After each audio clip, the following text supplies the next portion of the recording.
Welcome everybody to the Core Strength Immersion Week. I'm so happy that you're here. I'm so happy that you were able to take the time to do this with me and for yourself. That's it's very rare. It's rare and wonderful, I think, to be able to self-center. It's a gift to not only you but to everyone around you, so that you can become more full, more clear, more powerful, more positive, more effective, less resentful, less strained and drained, and less trauma and drama, and more of who you need to be, more joy, more passion. So I'm all in, and I'm glad to see that you are too. So the way that I'd love to do this is to have you come up and gather with me, for starters. We have not as much time as usual tonight, so I will go through a bit of an introduction for you. I'd like for you to come on up and just grab one of these outlines. I've outlined the week for you, in case you're curious.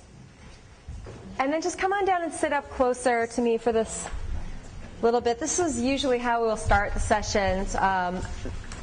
Tonight's more of an orientation introduction, but starting tomorrow we'll be doing what we do, which is the core conversation first. We normally have a dialogue together about the themes for the day, what they mean for you personally on the mat and off the mat, and then we get to talking. We get to talking and things arise. So this week, my intention anyway for this week is to offer you tools for living and being from center.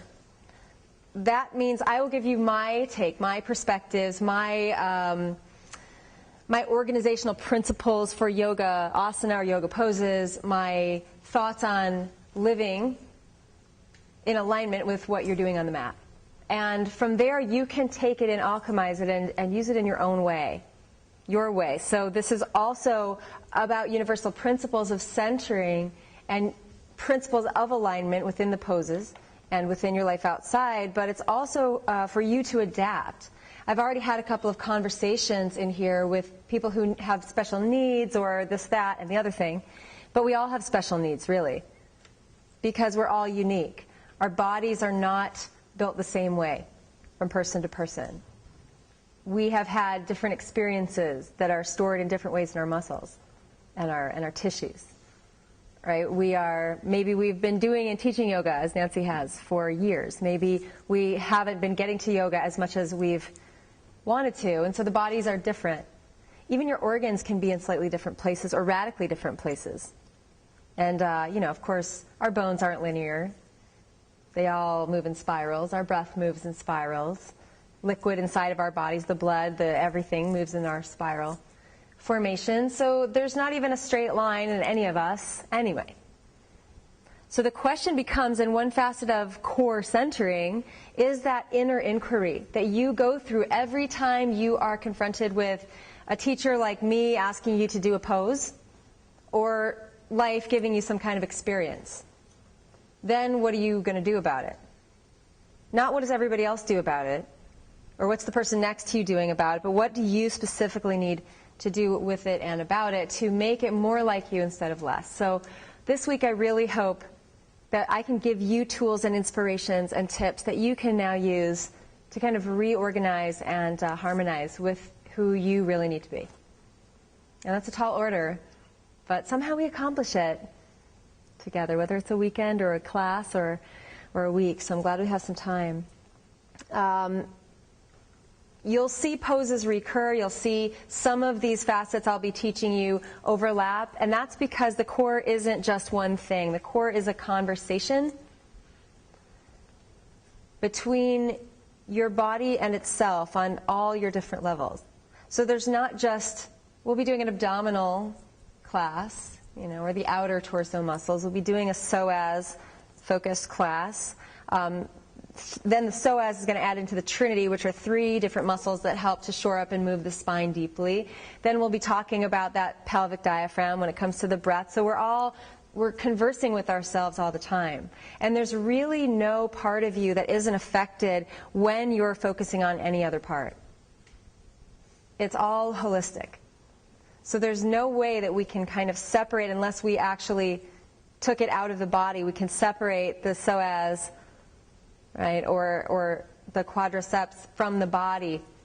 If we're using the quads, we're using the entire line, and that line is talking to other lines within the body through connective tissue, and that's talking to other things. So it's a whole experience all the time. Knowing that is, I think, empowering, because it doesn't make you go to pieces, where we start getting hyper-focused on one aspect of our lives or our bodies. We learn to open our mind a little bit more. And then in life outside, when things happen, we're not so tunnel visioned in that we can't see all the possibilities surrounding it. So I hope this week that you'll learn, if you haven't already, more and more at least, to when you start locating when the quads are burning, for example, in a posture, to take your attention away from the most obvious thing and ask yourself, where do I most want to live right now? In this part or in all of me? And an energy will arise we call Shakti. That's what's in that bottle, by the way. I'm not crazy. She's in there. All right. So who in the room are teachers, yoga teachers? Okay. Nice. What are your styles? Just quickly shout them out. Styles you teach. Vinyasa flow mostly. Anybody else? Vini yoga? Gary Croftsall. We love him. Okay, so who's a student only? Student of yoga. Okay, sweet. And who's a teacher and a student? Yeah. I mean, come on. So this isn't a teacher training per se, although it will be part of what I'm creating as a teacher training package. This is our immersion, and I'm teaching it to you and to all of you. But we're going to focus today on just, in this whole week, on immersing in these concepts and not just talking to teachers about teaching. However, if you are a teacher, hopefully you will learn a lot of new tweaks and kind of magic functions that you can now impart and import into your own style of teaching. So you don't have to teach a vigorous vinyasa style to be able to take and understand some of these principles.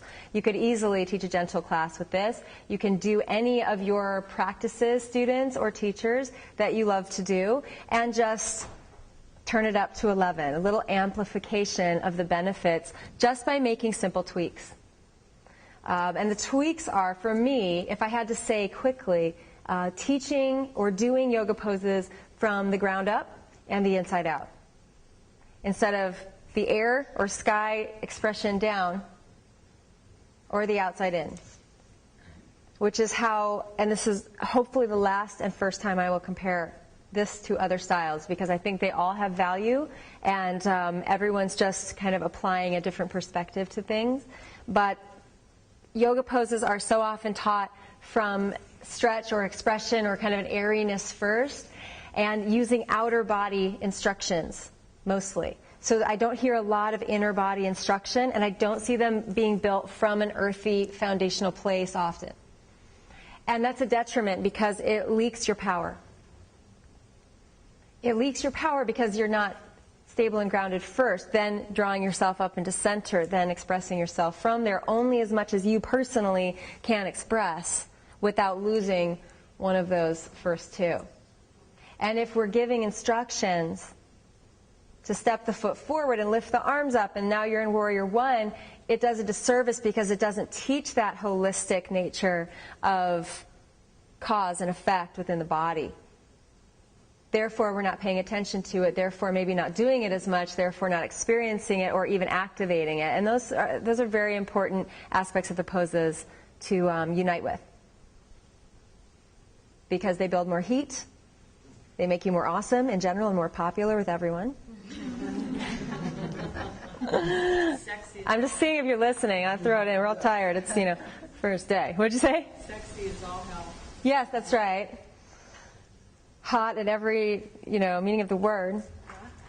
But also, metabolism raises because you're using more muscles and you're invigorating the deep belly core. Your belly heat rises, so your digestion functions more properly. Your organs of elimination and detox work more properly. Your central nervous system is able to work. Your circulation is able to move. Your outer body tension starts to dissolve because the inner body has it. The inner body starts to ignite and generate the poses from the inside out. So now all this stuff we were hanging on to can start to chill, relax, and release. Therefore, giving you much more energy and vitality. Because do you know how much energy it takes to contract a tight neck or shoulder muscle all day long? Multiply that by a lot of our tight, stress-held areas. And then make the belly go dark and cold. And you kind of have a little bit of a recipe for, I would say disaster, but that might be a little bit overdramatic. Okay, but not all of you, and not the most energy-filled, vitality-filled, self-nourishing, self-respectful, self-attentive you that you can be. And so let's move a little bit more towards that from wherever we each are now. That's my idea for you. So what will be happening is I'm not teaching every yoga pose in depth. I won't be saying, here's triangle and here's how we do triangle. Because if you've been doing yoga for any length of time, or many of us are teachers, you have done triangle pose a lot. You've got a lot of instruction in triangle pose from varying teachers. What I'm more interested in is teaching you these principles that you can import into any pose, then going on a creative flow journey together so we can get some yoga in, so we can learn the roundness of whatever theme of the day within all the postures, right? And you can also experience what's so much more important to me than workshopping you to death and over-flooding your mind with information. I'm going to give you a lot, but I want you to feel. I want you to get back to being in your passionate experience of going with your own flow, of freeing yourself and feeling more than you think,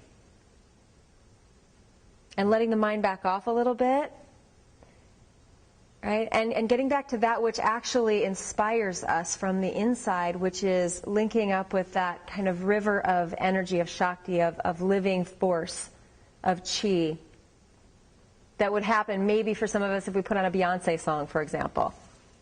Like, boom, right away, your favorite song? The song didn't inject you with some mystery chemical that made you feel passionate and like, oh, I'm in it, yeah. Or whatever gets you in that space, you get you in that space. The beautiful thing and the skill of a yogi is to be able to connect into that whenever and wherever you are, instead of only in the moments that you think you like and that are specifically designed to bring you into that experience. So if you can do that in an intense yoga pose, if you can do it during a song that's not so enlivening for you, if you can do it during a near argument with somebody, if you can do it when things go wrong, you think, or in that space of stress and unknown and fear that arises in every human being in a cyclical way to teach us more about ourselves, if you can do it at will, from the inside out, you're free. And it doesn't mean you'll never feel scared or ever be in pain. But you don't have to suffer. I switch it. You know how they say, oh, life is suffering, but you don't have to be in pain. I think we're going to feel, pain is a sensation. We're going to feel things. We're going to react. We're human beings. But we don't have to suffer, which for me means that additional agreement to dim yourself down based on some external situation. So we can get there this week. But I can't get there by myself. I'm going to offer you all sorts of structures and ideas and thoughts of mine and movements and music, and it's ultimately up to you to decide that this is the week, and this is the moment that you're going to reclaim all of who you are. And if you say, yeah, but, I'm not going to like it very much. I went through a few Scorpio and Italian things right there, but none of which I could say out loud. I was like, I just don't like it. But no, I want you to think less. If you say, yeah, but I'm not feeling well. Yeah, but I have these limitations. Yeah, but I need to lose 5 pounds before I can really feel good about myself. I don't like your music. You talk too much. I'm just not feeling it. Think again. And choose again. And see if you can start developing that skill of keeping your own flame lit and bright no matter what. It takes some mental martial arts sometimes. Because instantly we say, I don't like that, I don't like that. This has to be better for me to feel good. This has to be different for me to feel right. This has to. And then we immediately, as yogis, start combating that. Oh, I've told myself a story. Oh, I'm assuming this is a bad thing. When everything happens for a reason and everything happens for my growth. If I look at it that way, you can see clearly that it does. If you don't, you can't see it.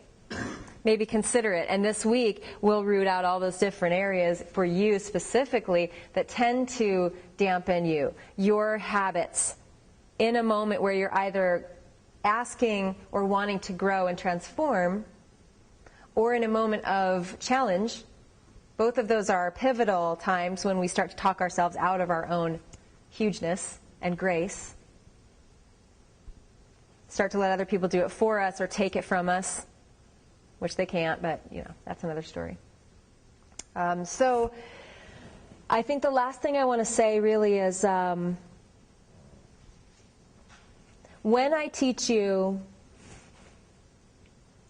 the Sadie style postures, and that for me means that I'm going to start you from, and some of you have been here before, so you know, I'm going to start you from the ground, and you might think, oh, that's a nice pose, totally attainable.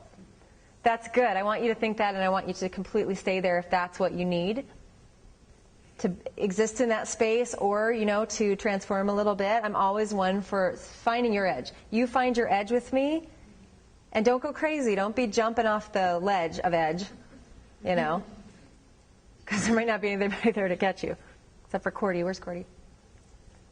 She'll be assisting this weekend, hands-on. Okay.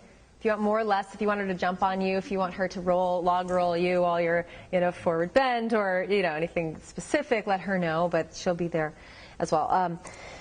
I want you to find your edge. I don't want you to go radically past it in a huge Hanuman-like 7-mile a step leap, nor do I want you to timidly approach it as if, oh, I can't do that, or just sit down on your asana and watch everybody else live their lives. That, for me, is not a pose. Shooting daggers at me is not a pose, and it doesn't even work. It bounces off, so don't even try it. Okay? And what does work for me is you claiming your resting period if you need a child's pose, or you need to back it off and put a knee down. You need to take an alternate pose for a moment. But what doesn't work for me is you not trying. So adapt when you need to adapt. Open the possibility and go a little bit farther. So we're not pushing our edge. We press. Just a little. Because the way we get stronger is to ask more of our muscles than they currently do for us. And the way we get more flexible is we stretch our tissues more than they're used to in their current state, if they're tight. So we have to go a little bit beyond in order to create that transformation. And it's pretty amazing what you're capable of when you try it. So what I'll do, back to my original thing, looking at Nancy for some reason, because she's been here a lot and she knows, I will start from the ground and I'll begin to build you through that core centering and make sure you're nice and stable, and then I'll give you a couple different expression options. And if you know now that you can adapt them, then you won't give up, because you won't think some of these poses are way beyond me. What is she doing? Because some of those poses aren't way beyond other people. So what I want is for every single one of you, even if you're very gentle with your body now and you're only doing the basic variations a little bit, everybody should have somewhere to go. Plus, in me reaching everyone in this room to their edge or beyond the edge, it gives you the opportunity to say, wait, this is my edge, and to claim it. Without the possibility or the potentiality of these more super adventure poses, we'll say, you wouldn't have the opportunity to drop back, which is a really important sensitivity tool for you and your body. So as a teacher, I'm doing this on purpose. And then there's always child's pose, which is a beautiful thing. So if you're in child's pose, rock it 100%. And if you choose to be in another posture, rock it 100%. Okay? Whatever that means for you. So I think I'd like to just briefly ask you why you're here. Why you're here. Because we start tonight, a lot of us are tired. We got here, we checked in, we did everything. The energy is always kind of starting to knit together. So in just a couple of words, just a statement of purpose, if you will, and we'll talk more about this tomorrow. Why are you here? Why are you back? I was inspired last few times that I took something from, and I know there's more. Thanks. Thank you. That makes me feel good. Why are you back? Why am I back? Because I have a real crush on Sadie. No, I mean, I think in some way. I actually was here the last time to do Zekapalo, and then I went home and arranged this. Yeah. Back to back. Yeah. And we got on so well that she's now coming to Brooklyn in a couple of months, and she's going to start becoming one of my main, I would say assistant, but it's so much more than that. Yeah. So Elizabeth will be... I'm a Sadie teamer. Sadie, Team Sadie. It's good. Where's your mom? My mom is over here. Hi! I'm her Jimmy New. Why else? Why are you here? What drew you? Yes? I've been watching all of your things on YouTube, and you said it. It's like every time I watch it, I get inspired and I feel really lit. And I teach my class in a really inspiring way, and then I just want to stay lit. I want to keep that burning and to be able to really express myself through techniques that I learned from you that really sort of light up my practice. So, Thank you. Yeah, staying lit. What other priority is there? Really? You know, if you want to do anything else in your life with more quality, with more passion, with more illumination, you got to stay lit. It's just foundational. We're human. Everything's impermanent. And if we wait for conditions to be absolutely perfect for us to light up,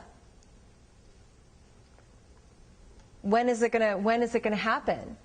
Once or twice in a lifetime, perhaps. You've had those moments of serenity, of clarity, because all the external forces united, and you were secure in a relationship, and you just had a great meal, and you're on the beach in Mexico, you know, and it's just like all this outer stuff has to happen. But when the inner alchemy occurs, and that's just a practice, you can do it right now, when you're tired, when you don't have the man, when you're not feeling right, and you know, to the traumas and the dramas of life. Say you get very sick. Is your inner flame just going out for the period that you're ill? We have to get really strong, because things will happen to us in life, and then when we're healthy and strong, it's easier to learn how to get lit, I'm sure. But it's possible for everybody. And then when those times come at us and come for us, we're ready, because we're warriors. We're warriors of the flame. Yeah, I like that. Who else? Why else? Thanks. What's your first name? my name is Susie. Susie? Nice to meet you. I'm Sadie. Yeah. Okay. Glad you're in the right place. Yes. Yeah, hi, my name's Guy. We've run into each other like 25 times already. So I'm here to have a bit of a retreat and to rediscover myself, have a break, and I think you can help. So Thank you. that's why I'm here. Good. Anyone else? Yeah. I'm here to challenge myself in so many different ways. Good time to do it. We'll be doing a lot of yoga, for starters. I don't know if you found the sneaky back bar at Kripalu, which has the meat and cheese, but we can try to stay away from, all the hummus and the stuff back there. Stay with the veggies. Stay with, the quinoa. And we can have a great detoxing food, eating time. We can work hard. We can think about our lives. We can hopefully have epiphanies. Definitely walking to Lake Kripalu is a great kind of soul journey, right? I don't know how to get there. I've been here a few times and I still haven't found the path, but maybe this is the time. Yeah, you know. Mm-hmm. So amazing. Yeah, that's what we're all here for, I think, right? We're all here to shake it up a little bit. Or to settle it down, which is shaking it up. But yeah. Why else? Interesting. I'm here actually for two reasons. One, I missed your workshops in Houston. I was having some health issues, so I wanted to. And I actually been on this retreat when I was at a charity event, so we picked you to kind of do that since I missed you in Houston. But oh my God! But the other real reason is the non-asana part of your yoga practice sort of resonated with me. I loved your article about. I mean, I don't eat meat and I don't drink, but I loved your article that. Yogi didn't have to follow a specific scripture to be a good yogi. That you can eat meat, you can drink wine, you can have a good time. You don't have to do this, and this. And the judgmental aspect that's come into yoga, and that really resonated with me. Thank you. So I don't like judgment wherever it's found. I don't know I'm judging judgment. I'm the same. We all do it, I find that it's separatist. I don't feel that separatism has ultimately a place in the yoga practice. I think it has a place now because it's bringing us to these questions about ourselves and what is a yogi. Yoga meaning to unite with yourself, right? Bring all the parts together into a whole, and then perhaps to realize that you are united to the whole. Whether it's a whole energy that you're part of, whether it's the community, whether it's the planet. And that what you do matters and impacts not only yourself but those around you and ripples out. Right? So, yes, unity. How do you do that? How do you get out of your own way enough? How do you love your life? For me, someone who loves their life and is passionate about who they are and is in harmony with their choices and is bright and shiny and as conscious as they want to be on the earth, we promote more consciousness, more awareness of how your actions affect yourself and others. But if you're self-nourishing, if you're eating well for yourself, if you're eating balanced, which for me balance means a great, organic salad and then a glass of wine. That's balance. It's not all or nothing. All or nothing for me is not balance. It's polarity, and that's not sustainable. Organic salad, wine, and chocolate. Very good. Even better. Even better. But that's for me. So, I've got my whole perspective on this, which I'm sure I'll share over the week. But I want you to realize the power of claiming who you need to be clear enough, to be in harmony enough, to say, this is who I am. This is my path. These are my creative outlets. This is how I nourish myself. I feel good about me. Doesn't that change the world, one person at a time? And who is anyone to tell you how to get into that space for you? Way too many people, in my opinion, tell people how they did it and that they should do it the same way. And that's just egomaniacal. I have my opinions too, but I know that they're mine. And I offer them so that you might say, yes, I resonate with that, or no, I absolutely don't resonate with that. And either way, I've taught you something about who you are, or more specifically, I've helped you to remember more about who you'd like to be. Right? So I've done my job. Why else? Anyone else? Yes? I and then I got sick and lost my husband during the process of being very ill. So I noticed recently that I've been playing it really safe, and I didn't realize that. So instead of pretending I'm powerful, I'd like to reignite that who I am and not play it safe. Wow, what a powerful testimony. We say testify. That's right. You're in a community of spirit and of the heart right now. You're amongst friends. We all, who feels similarly sometimes or now to this? Am I playing at who I want to be? Am I really able to self-generate that? I feel that way sometimes. Yeah. I came from a place of deep illness. I'll just touch on it. I think I've told some of you this, but when I was a teenager, and my mother's there, so you know I'm telling the truth. I came down with a mysterious central nervous system melting disease. I just call it a central nervous system melter. I don't know what it was. It was something like a spinal meningitis, perhaps, something that just disrupted the entire central nervous system and motor control. So I was instantly weakened, as if I'd burnt myself out, as if there was some supercharge. And so for 2 years, I had difficulty walking, breathing, laughing. I had no life energy because my central nervous system was out of whack. I would have multiple panic attacks a day. I couldn't turn the lights off. I was terrified of life. I was out of control. I had no ground and no center whatsoever.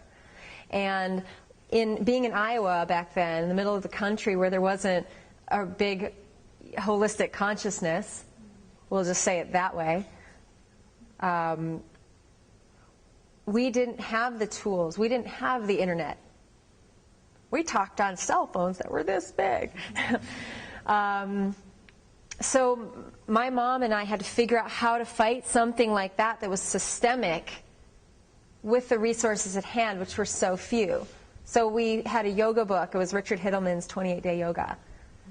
With this, it's like all in the unitards and the girl on the cover. I think she's doing upward dog like this, and now I look at it and go, oh, but it was great for what it was. It put me in some poses and helped me start to breathe and helped me realize that I have some tools within me to calm myself down, to be able to take a deep breath. So my yoga that's why I love Gary, and I study with Gary Kraftsow and Leslie Kaminoff a lot, because I began when I was a teenager with therapeutic yoga and restorative yoga.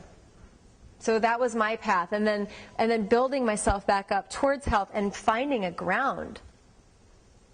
And I lost so much in the ensuing 10 years because I went dysfunction. I mean, it was just all dysfunctional, And I'm not gonna bore you with the details, but yoga, and not yoga. Let's just say it's not yoga. Yoga is not something that does something for you. You work it. You did this. You can do this.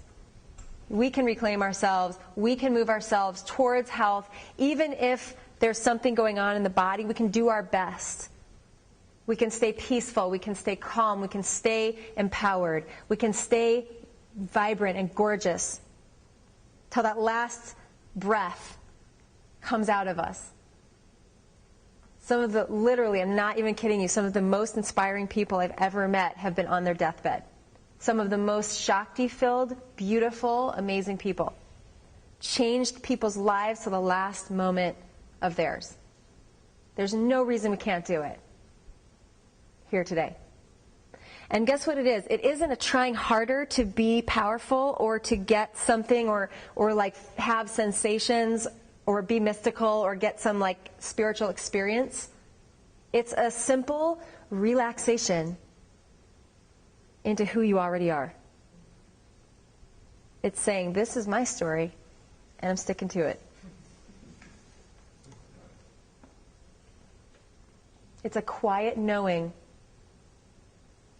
that you're powerful, that you're worthy, that you are lit up already. Because when we say, we have to light the flame, the languaging makes it seem as if it's gone out.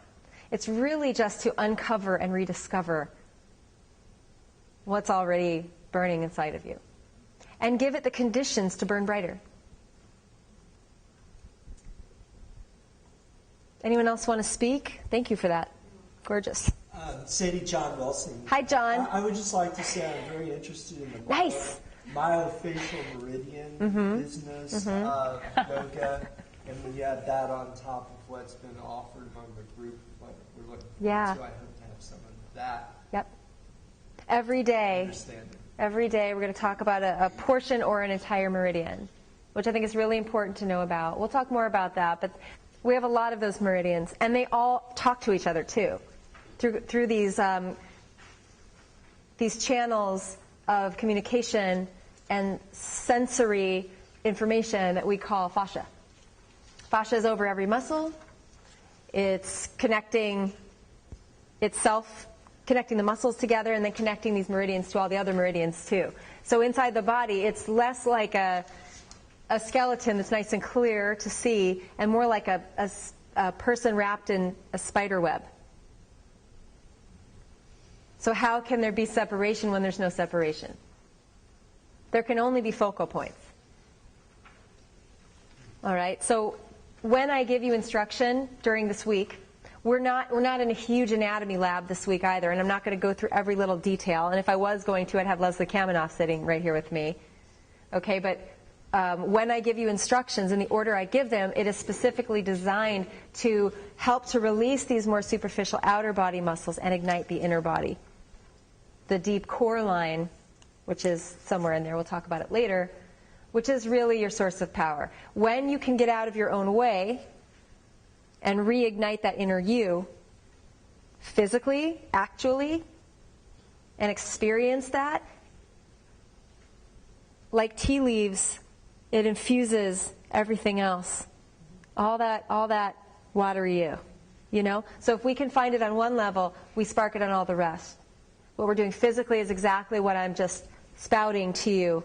Sounds great, right? Sounds all spiritual. Sounds lovely to say.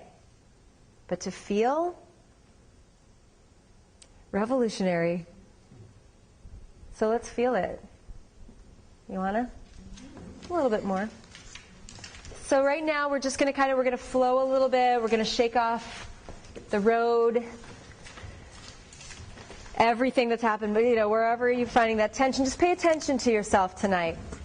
Not a lot of thinking, more feeling this evening as we just unwind.